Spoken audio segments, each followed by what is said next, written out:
Kasi punto, no? Ayaw daw mo pagpangasawa, ayaw daw po mga itagbana kung wala daw na igugma. Kaya kung dili tino na yung pagigugma, mangita daw glain. Makasala.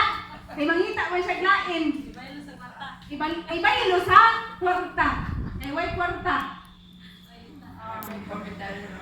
Sige, sa man.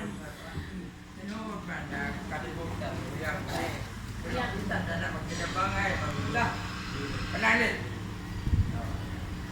Maglayon. Kung sa'yo di buwa sa bana, kita nga mga isuon sa paglo. Paglo, hindi ko diba? Dahil ba, magkinabangay mo tayo, pasagda di mo na. Apel ka na sa pandino. Ano yung ba magkinabangay? Ano yung magkinabangay? O, ramay mga sa una, no? Ang nakalisod ka sa una, sa sumigan. Ano mo nakakapas ka ng gabi? Lipa ra ang himon. Di prangka. Dapat kahit pasto pa yan ka. Ano ba? Sinanda juga. Hadlok man siya. Oo. Hindi kayo pasagda na dyan. Lipa ko ng iyo. Wala. Lipa kaya. Buyang naman magkaroon. Buyang. Oo. Lipa kaya nasa kaya ron. Dili sa mahulog siya. Kadaot. Sigan. Oo.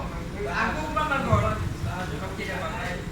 Kung sa'yo mong sayo, imo kung balungon. Oo. Sigan. Wala bugma. Dili kayo mga pasagda na.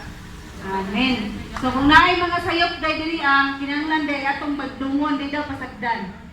Okay. Ang pagbadlong mao na paghigugma sa atong isika.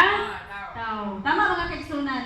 Kini day ang pagdadala nato sa Sunday School. Mao na pagmaymay. Mao ni siya pamata.